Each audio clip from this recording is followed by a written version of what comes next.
నమస్కారం, తులసి న్యూస్ కు స్వాగతం. ముందుగా హెడ్లైన్స్.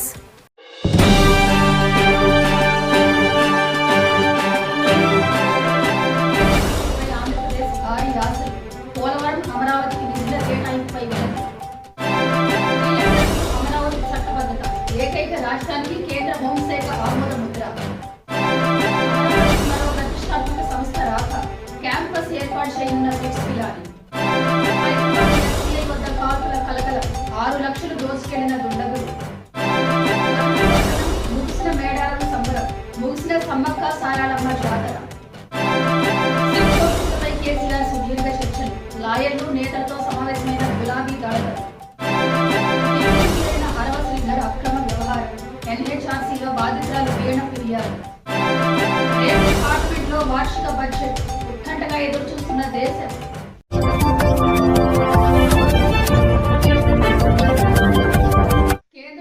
ప్రవేశపెట్టిన ప్రతిసారి 2 తెలుగు రాష్ట్రాల్లో ఒకే రకమైన చర్చ మొదలవుతుంది.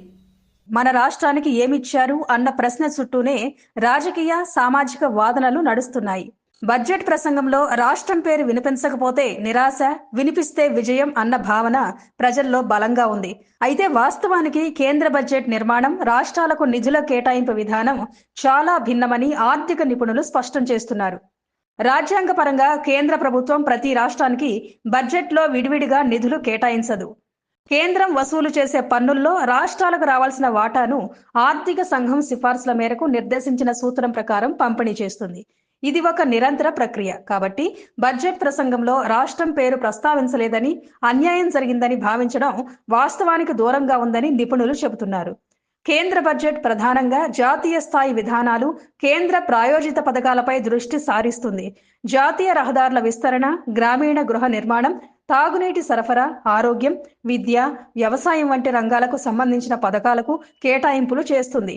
ఈ పథకాలు ఏ ఒక్క రాష్ట్రానికో కాకుండా దేశవ్యాప్తంగా అన్ని రాష్ట్రాలకు వర్తిస్తాయి. ఆంధ్రప్రదేశ్ రాజధానిగా అమరావతికి చట్టబద్ధత కల్పించే ప్రక్రియ కీలక దశకు చేరుకుంది. కేంద్ర హోంశాఖ ఇప్పటికే ఆమోదం తెలిపిన నేపథ్యంలో కేంద్ర కేబినెట్ ఆమోదంతో పార్లమెంట్లో బిల్లు ప్రవేశపెట్టేందుకు మోదీ ప్రభుత్వం సిద్ధమవుతుంది. ఈ బిల్లు ఆమోదం పొందితే ఏపీ రాజధాని వివాదానికి శాశ్వత పరిష్కారం లభించనుంది. అమరావతిని ఆంధ్రప్రదేశ్ శాశ్వత రాజధానిగా ప్రకటించే దిశగా కేంద్ర ప్రభుత్వం ముందడుగు వేసింది. కేబినెట్ ఆమోదం లభించిన తర్వాత పార్లమెంటు బడ్జెట్ సమావేశాల్లో ఈ బిల్లును ప్రవేశపెట్టాలని కేంద్ర ప్రభుత్వం యోచిస్తోంది. నరేంద్ర మోదీ నాయకత్వంలోని ఎన్డీఏ ప్రభుత్వం ఉభయ సభల్లో పూర్తి మెజారిటీ కలిగి ఉండడంతో బిల్లు ఆమోదం పొందడం దాదాపు లాంఛనమేనని రాజకీయ వర్గాలు భావిస్తున్నాయి. రాష్ట్ర విభజన చట్టం ప్రకారం రాష్ట్ర రాజధాని ఏ ప్రాంతంలో ఉండాలనే నిర్ణయ అధికారం రాష్ట్ర ప్రభుత్వానిదే. ఈ చట్టానికి అనుగుణంగా 2014లో ఆంధ్రప్రదేశ్ ప్రభుత్వం అమరావతిని రాజధానిగా ఎంపిక చేసి భూమి పూజ, శంకుస్థాపన కార్యక్రమాలు కూడా నిర్వహించింది. అయితే తదనంతరం రాష్ట్రంలో చోటు చేసుకున్న పాలనా మార్పులతో అమరావతి అభివృద్ధి ప్రక్రియకు తీవ్ర జాప్యం ఏర్పడింది. 2019లో అధికారంలోకి వచ్చిన వైఎస్ఆర్ కాంగ్రెస్ పార్టీ ప్రభుత్వం 3 రాజధానుల ప్రతిపాదనను ముందుకు తెచ్చింది. దీంతో అమరావతి భవిష్యత్తుపై అనిశ్చితి నెలకొంది. ఈ ప్రతిపాదన రాజకీయంగా, న్యాయపరంగా పెద్ద చర్చకు దారితీసి రాష్ట్రంలో రాజధాని అంశం తీవ్ర వివాదంగా మారింది. దీంతో కూటమి ప్రభుత్వం దీనిపై దృష్టి సారించింది. 2024లో జరిగిన ఎన్నికల్లో తెలుగుదేశం పార్టీ నేతృత్వంలోని ఎన్డీఏ కూటమి అధికారంలోకి రావడంతో పరిస్థితి మారింది. కొత్త ప్రభుత్వం అమరావతినే ఏపీ ఏకైక రాజధానిగా ప్రకటిస్తూ దీనికి శాశ్వత చట్టబద్ధత కల్పించాలని కేంద్రాన్ని కోరింది. ఈ అంశంపై ఇటీవల నిర్వహించిన అఖిలపక్ష సమావేశంలో కూడా టీడీపీ ఇదే డిమాండ్ను స్పష్టంగా వ్యక్తం చేసింది. రాష్ట్ర విభజన చట్టం ప్రకారం 10 ఏళ్ల పాటు ఉమ్మడి రాజధానిగా కొనసాగిన హైదరాబాద్ గడువు 2024 జూన్ 2తో ముగిసింది. దీంతో ఆంధ్రప్రదేశ్కు ప్రత్యేకమైన శాశ్వత రాజధానిని అధికారికంగా ప్రకటించాల్సిన అవసరం ఏర్పడింది. ఈ నేపథ్యంలో అమరావతిని ఏ తేదీ నుంచి రాజధానిగా ప్రకటించాలో తెలియజేయాలని కేంద్ర హోం మంత్రిత్వ శాఖ రాష్ట్ర ప్రభుత్వాన్ని కోరింది.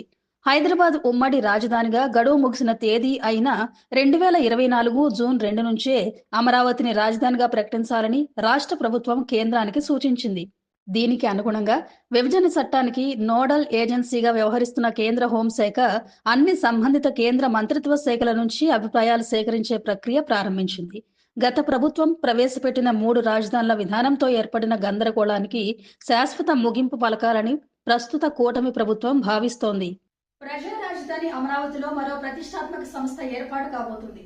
ప్రముఖ university Birla institute of technology and science త్వరలో తన క్యాంపస్ ఏర్పాటు చేయనుంది. మందడం, వెంకటపాలెం గ్రామాల రెవెన్యూ పరిధిలో 70.011 ఎకరాల్లో క్యాంపస్ ఏర్పాటుకు శుక్రవారం సిఆర్డీఏతో భూ విక్రయ ఒప్పందాన్ని కుదుర్చుకుంది. మందడం సబ్ రిజిస్ట్రార్ రాంబాబు సమక్షంలో జరిగిన ఒప్పందంలో ఏపీ సిఆర్డీఏ ఎస్టేట్స్ విభాగ జాయింట్ డైరెక్టర్ వి డేవిడ్ రాజు, బిట్స్ పిలానీ తరఫున అధీకృత ప్రతినిధిగా డిప్యూటీ రిజిస్ట్రార్ వివిఎస్ఎన్ మూర్తి పాల్గొన్నారు. అమరావతి క్యాంపస్ పనులను 3 దశల్లో చేపట్టనున్నట్టు ఆ సంస్థ తెలిపింది. మొదటి దశలో 1000 కోట్లతో స్మార్ట్ భవనాలు, కృత్రిమ మేధ ఆధారిత సేవలు, ఆధునిక బోధనా పద్ధతులకు అవసరమైన పర్యావరణ హిత నిర్మాణాలతో క్యాంపస్ను కొత్తతరం విజ్ఞాన కేంద్రంగా అభివృద్ధి చేస్తామన్నారు. 2027 నుంచి విద్యార్థులకు ప్రవేశాలు కల్పించేలా పనులు వేగంగా పూర్తి చేయనున్నట్టు తెలిపారు. దశల వారీగా 10,000 మంది అభ్యసించేలా క్యాంపస్ను తీర్చిదిద్దుతామన్నారు.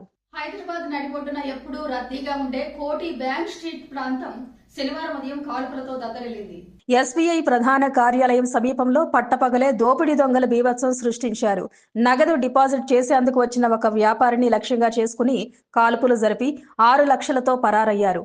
ఈ ఘటనకు సంబంధించిన సీసీటీవీ ఫుటేజ్ ఇప్పుడు వెలుగులోకి వచ్చి సంచలనం సృష్టిస్తోంది. ఆ వీడియోలో ఉదయం సుమారు 7 గంటల సమయంలో రిషద్ తన స్కూటీపై కోటిలోని ఎస్బీఐ మెయిన్ బ్రాంచ్ వద్ద ఉన్న ఏటీఎం సెంటర్కు చేరుకున్నాడు. అప్పటికే అక్కడ మాటు వేసిన 2 గుర్తు తెలియని వ్యక్తులు రిషద్ తన స్కూటీ దిగేలోపే అతన్ని చుట్టుముట్టారు. తొలుత తుపాకీతో బెదిరించి నగదు బ్యాగును లాక్కోవడానికి ప్రయత్నించారు. అయితే రిషద్ వారిని గట్టిగా ప్రతిఘటించడంతో దుండగులు అతడి కాలిపై కాల్పులు జరిపారు. అనంతరం తీవ్ర రక్తస్రావంతో పడిపోయిన రిషద్ వద్ద నుంచి 6 లక్షల నగదును లాక్కొని దుండగులు స్కూటీపై అక్కడి నుంచి వేగంగా షాదర్ఘాట్ వైపు పారిపోవడం సీసీటీవీ ఫుటేజ్ లో స్పష్టంగా కనిపిస్తుంది. ఆదివాసీ సంప్రదాయం, భక్తి, ఆధ్యాత్మిక కలిసి ప్రసిద్ధి చెందిన మేడారం జాతర మరోసారి అద్భుత ఘట్టానికి తెరదించింది. కోట్లాది మంది భక్తుల నడుమ జరిగిన ఈ మహోత్సవం చివరి రోజు భావోద్వేగాల మధ్య ముగిసింది. వనం నుంచి జనంలోకి వచ్చిన వనదేవతలు తిరిగి అడవిలోకి ప్రవేశించడంతో మేడారం మహాజాతరకు శనివారం అధికారిక ముగింపు పలికింది. అమ్మవార్లకు వీడ్కోలు పలుకుతూ భక్తులు మళ్లీ 2028లో కలుద్దాం అంటూ కన్నీటి వీడ్కోలు ఇచ్చారు. ఈ నెల 28న ప్రారంభమైన మేడారం మహాజాతర చివరి రోజున భక్తులతో కిక్కిరిసిపోయింది. తెలంగాణతో పాటు ఆంధ్రప్రదేశ్, మహారాష్ట్ర, కర్ణాటక, ఛత్తీస్గఢ్ సహా పలు రాష్ట్రాల నుంచి లక్షలాది మంది భక్తులు మేడారానికి తరలివచ్చారు. చివరి రోజు గద్దెలపై తల్లులు కొలువు తీరడంతో దర్శనానికి భక్తులు భారీగా క్యూ కట్టారు. అడవిలోని ప్రశాంతత నుంచి జనసంద్రంగా మారిన మేడారం ప్రాంతం భక్తి పారవస్యంతో మార్మోగింది. మేడారం జాతరలో అత్యంత కీలకమైన ఘట్టం అయిన వనప్రవేశం శనివారం సాయంత్రం ఘనంగా జరిగింది. గురువారం గద్దెలపై కొలువుదీరిన అమ్మవార్లు భక్తుల పూజల అనంతరం చిలకల గుట్ట వైపు వనప్రవేశం చేశారు. సాయంత్రం 6 గంటల ప్రాంతంలో ముగింపు కార్యక్రమాలు పూర్తి కావడంతో వనం వీడి జనాల మధ్యకొచ్చిన సమ్మక్క, సారాలమ్మ, పగిడిద్దరాజు, గోవిందరాజులు తిరిగి వనంలోకి చేరుకున్నారు. ఫోన్ ట్యాపింగ్ కేసులో సిట్ జారీ చేసిన నోటీసులపై మాజీ ముఖ్యమంత్రి కేసీఆర్ నేతలు, న్యాయవాదులతో ఎర్రవల్లిలో సమాలోచనలు జరిపారు. ఫోన్ ట్యాపింగ్ కేసులో సిట్ జారీ చేసిన నోటీసులపై మాజీ ముఖ్యమంత్రి కేసీఆర్ నేతలు, న్యాయవాదులతో ఎర్రవల్లిలో సమాలోచనలు చేశారు. కేటీఆర్, హరీష్ రావు నిన్నటి నుంచి ఎర్రవల్లిలోనే ఉన్నారు. అక్కడే కేసీఆర్ సిట్ విచారణ అంశంపై సుదీర్ఘంగా చర్చించారు. ఫోన్ ట్యాపింగ్ కేసులో సిద్దిపేట జిల్లా మర్కూక్ మండలం ఎర్రవల్లిలో తాను ఉంటున్న ఇంటికే వచ్చి విచారించాలన్న కేసీఆర్ విజ్ఞప్తిని సిట్ తోసిపుచ్చిన విషయం తెలిసిందే. అక్కడకు రాలేమని చెబుతూ హైదరాబాద్లోనే విచారణకు హాజరు కావాలని స్పష్టం చేసింది.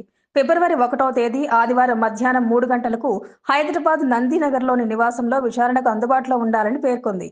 జనసేన ఎమ్మెల్యే అరవ శ్రీధర్ వ్యవహారం ఢిల్లీకి చేరింది. శ్రీధర్ పై ఆరోపణలు చేస్తున్న వీణ ఎన్హెచ్ఆర్సీకి ఫిర్యాదు చేసింది.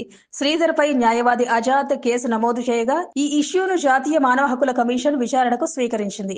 ఇప్పటికే అరవ శ్రీధర్ వ్యవహారం జనసేన పార్టీకి తలనొప్పిగా మారిన సంగతి తెలిసిందే.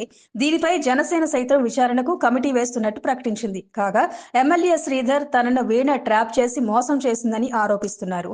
తనపై వీణ బెదిరింపులకు పాల్పడుతుందని తన తల్లితో రిటర్న్ కంప్లైంట్ కూడా ఇప్పించారు. మరోవైపు వీణ తనను అరవ శ్రీధర్ వాడుకుని మోసం చేశాడని చెబుతోంది. అతడితో చేసిన చాటింగ్, వీడియో కాల్స్ రికార్డింగ్లను బయటపెడుతుంది. ఈ క్రమంలో అసెంబ్లీలో ఉన్న సమయంలోనూ వీరిద్దరూ వీడియో కాల్ మాట్లాడుకోవడం సంచలనంగా మారింది. దీనిపై ప్రతిపక్ష వైసీపీ తీవ్ర విమర్శలు చేస్తుంది. సభకు ఉన్న గౌరవాన్ని పోగొట్టేలా అరవ శ్రీధర్ వ్యవహరించారని, చరిత్రలో ఇలా జరగడం మొదటిసారి అంటూ మండిపడుతుంది. ఇక ఇప్పుడు జాతీయ మానవ హక్కుల కమిషన్ విచారణకు స్వీకరించడంతో కేసులో ఎలాంటి మలుపులు తిరుగుతాయన్నది ఆసక్తికరంగా మారింది. దేశ ఆర్థిక వ్యవస్థను నిర్ణయించే యూనియన్ బడ్జెట్ 2026-27ను కేంద్ర ఆర్థిక శాఖ మంత్రి నిర్మలా సీతారామన్ రేపు పార్లమెంట్లో ప్రవేశపెట్టనున్నారు.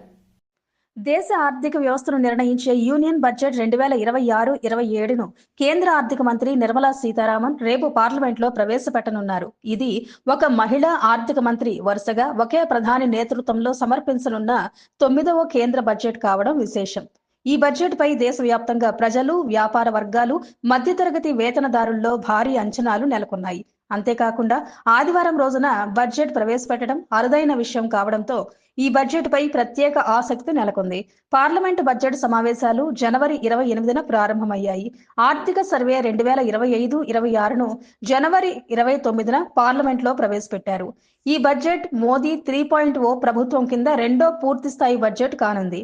భారత రాజ్యాంగం ఆర్టికల్ 112 ప్రకారం ఏటా ఉభయ సభల ముందు సమర్పించే ఈ ఆర్థిక ప్రకటనలో రాబోయే ఆర్థిక సంవత్సరానికి ఆదాయాలు, ఖర్చుల అంచనాలు, పన్ను ప్రతిపాదనలు, వ్యయ ప్రాధాన్యాలు, సంస్కరణలు, అభివృద్ధి చర్యలు వివరిస్తారు. కేంద్ర బడ్జెట్ భారత ఆర్థిక వ్యవస్థకు అత్యంత కీలకమైంది. ప్రజలు, వ్యాపార సంఘాలు, మార్కెట్లు దీనిపై ఆసక్తిగా ఎదురుచూస్తున్నాయి. కేంద్ర మంత్రి ప్రసంగం తర్వాత వివిధ రంగాల్లో ప్రతిస్పందనలు, స్టాక్ మార్కెట్ రియాక్షన్స్ ప్రస్ఫుటంగా కనిపిస్తాయి. అనంతరం బడ్జెట్ మీద విశ్లేషణలు, వ్యాఖ్యానాలు వ్యక్తమవుతాయి. ఇటీవల పార్లమెంట్లో ప్రవేశపెట్టిన ఆర్థిక సర్వే ఆధారంగా ఈ బడ్జెట్లో కీలక విధాన నిర్ణయాలు ఉండనున్నాయని నిపుణులు భావిస్తున్నారు. సూర్య కేబుల్ నెట్వర్క్ లో 6వ నెంబర్లో తులసి న్యూస్ ఛానల్ ప్రసారం అవుతుంది. స్వాగతం. కందుకూరులో మియావాకీ ఫారెస్ట్ ప్రాజెక్టుతో పచ్చదనం పంపకం. విద్య, వైద్యంతో పాటు వనాలు కూడా అందరికీ అవసరమని రాష్ట్ర దేవాదాయ శాఖ మంత్రి, జిల్లా ఇన్ఛార్జి మంత్రి ఆనం రామనారాయణ రెడ్డి పేర్కొన్నారు. ప్రభుత్వ చర్యలకు స్వచ్ఛంద సంస్థల సహకారం గొప్పది అని ప్రశంసించారు. శనివారం టీఆర్ఆర్ ప్రభుత్వ డిగ్రీ కళాశాల ప్రాంగణంలో 2 ఎకరాల్లో స్కందపురి సేవా సమితి మియావాకీ ఫారెస్ట్ ప్రాజెక్టును ప్రారంభించారు. నెల్లూరు ఎంపీ వేమిరెడ్డి ప్రభాకర్ రెడ్డి, ఎమ్మెల్సీ బీద రవిచంద్ర, శాసనసభ్యులు Inturi Nageswara Rao, collector P Rajababu, sub collector Himavamsi, మాజీ MLA Divi Sivaram, municipal commissioner అనూషలతో కలిసి మొక్కలు నాటారు. మంత్రి సభలో కాలుష్య నిర్మూలనకు కేంద్ర, రాష్ట్రాలు నగర వనాలు అభివృద్ధి చేస్తున్నాయని, 50 ఎకరాల ప్రాంగణంలో మరిన్ని విద్యా సంస్థలు, వనాలు రావాలని పిలుపునిచ్చారు. సామాజిక స్పృహతో అందరూ చేరాలన్నారు. ఎంపీ 2047 నాటికి అటవీ విస్తీర్ణం 50%కి పెంచే లక్ష్యంతో చర్యలు జరుగుతూ ఉన్నాయని, నగర వనాలు దోహదపడతాయని చెప్పారు. ఎమ్మెల్సీ స్వచ్ఛంద సంస్థలకు తన సహాయం అందిస్తారని హామీ ఇచ్చారు. ఎమ్మెల్యే ఆక్సిజన్ కొనుక్కోవాల్సిన పరిస్థితి రాకుండా చూడాలని, సంస్థలు ప్రభుత్వానికి తోడ్పడాలని కోరారు. కలెక్టర్ బాల్యం నుంచి పర్యావరణ రక్షణపై దృష్టి పెట్టాలని, 30 ఏళ్లలో ఈ మొక్కలు మహావనంగా మారుతాయని అన్నారు. సబ్ కలెక్టర్ నగరవనాలు సుస్థిరాభివృద్ధికి కీలకమన్నారు. దివి శివరాం అభివృద్ధితో పర్యావరణాన్ని కాపాడుకోవచ్చని పేర్కొన్నారు. సమితి చైర్మన్ పువ్వాడ మౌనిక, ప్రిన్సిపల్ రవికుమార్, అధికారులు, ప్రజాప్రతినిధులు పాల్గొన్నారు. ఎస్టీ కాలనీలో పెన్షన్ల పంపిణీ, సమ్మర్ స్టోరేజ్ ట్యాంకుల నుంచి టిట్కో ఇళ్లకు నీటి సరఫరా, ఏకలవ్య నగర్లో 86.50 లక్షలతో కల్వర్టులు, సీసీ రోడ్ల శంకుస్థాపనలను చేశారు వీరు.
రవిచంద్ర గారికి ప్రతి ఒక్కరికి పేరు పేరున కృతజ్ఞతలు తెలియజేసుకుంటున్నాం సార్. ఇది ఇంత మంచి ఈరోజు ఒక ప్రత్యేక కార్యక్రమంలో ఇక్కడికి వచ్చాం.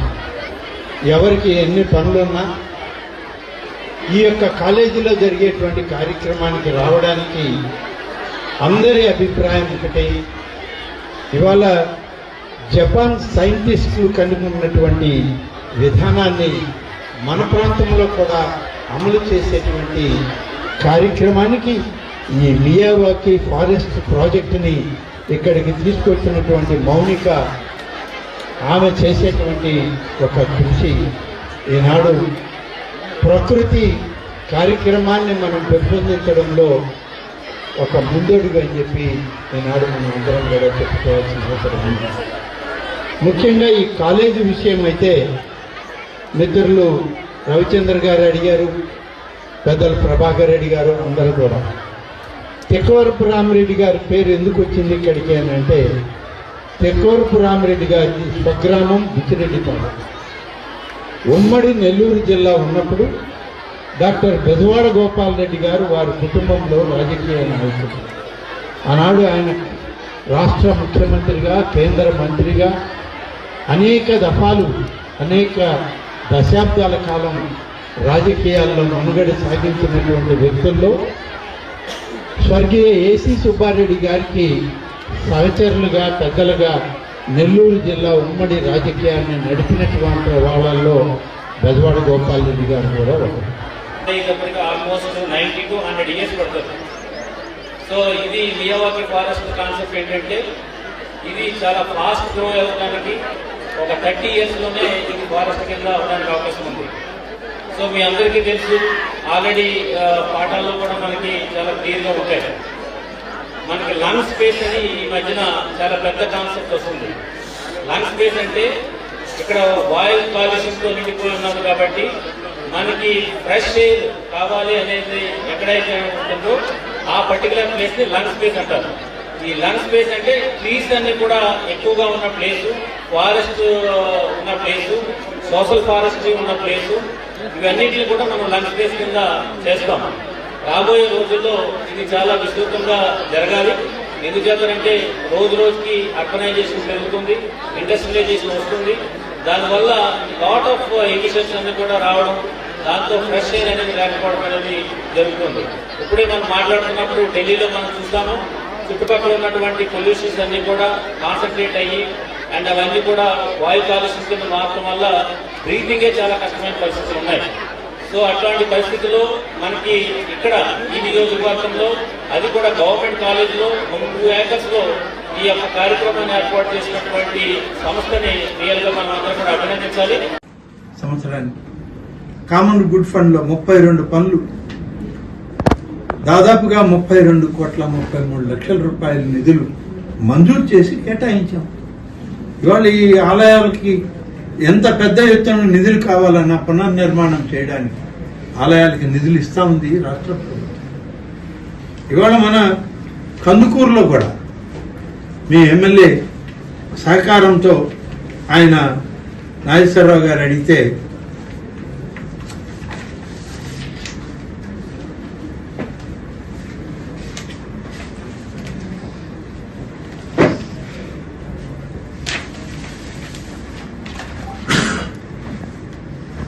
ధూపదీప నైవేద్యాలు జరుగుతున్నాయి.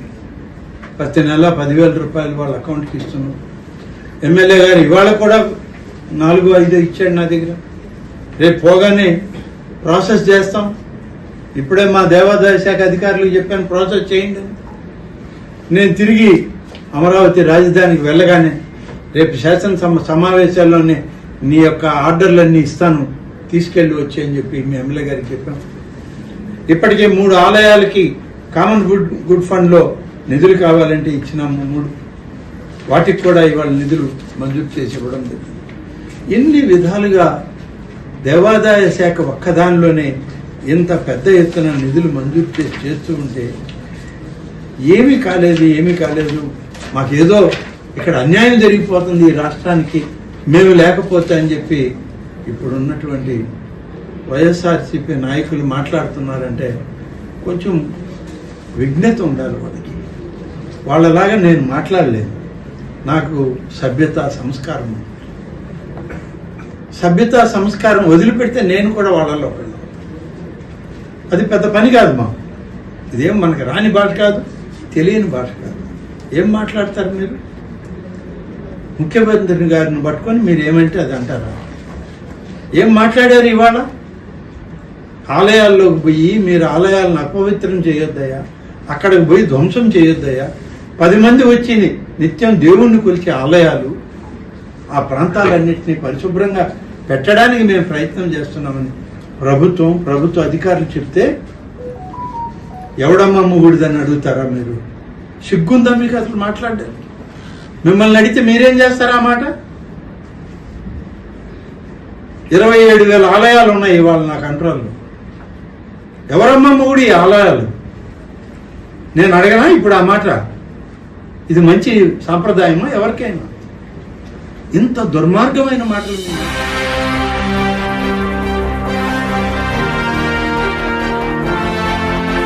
చంద్రబాబు నాయుడుపై చేసిన దారుణ వ్యాఖ్యలకు నిరసనగా టీడీపీ శ్రేణులు భారీ నిరసన వ్యక్తం చేశాయి. అంబటి రాంబాబు ఖబర్దార్, తల పొగరు దిగేలా చేస్తాం, అంబటి డౌన్ డౌన్ అంటూ నినాదాలు చేస్తూ పోస్టాఫీస్ సెంటర్ వద్ద అతని దిష్టిబొమ్మను దగ్ధం చేశారు. టీడీపీ నాయకుల మండిపాటు. పట్టణ టీడీపీ అధ్యక్షుడు దామా మల్లేశ్వరరావు ఆధ్వర్యంలో జరిగిన ఈ కార్యక్రమంలో నాయకులు చంద్రబాబును దేశంలోనే సీనియర్ రాజకీయవేత్తగా, అనేక సార్లు ముఖ్యమంత్రిగా పరిపాలించిన నాయకుడిగా ప్రశంసించారు. అంబటి ఇలా మాట్లాడటాన్ని తీవ్రంగా ఖండించి వెంటనే అతన్ని అరెస్టు చేయాలని డిమాండ్ చేశారు. మాజీ అధ్యక్షుడు పిడికిటి వెంకటేశ్వర్లు కూడా ఈ వ్యాఖ్యలను సిగ్గుచేటుగా వైసీపీ నేతల తలతిక్క వ్యవహారంగా పేర్కొని కఠిన శిక్షకు కొండెత్తారు.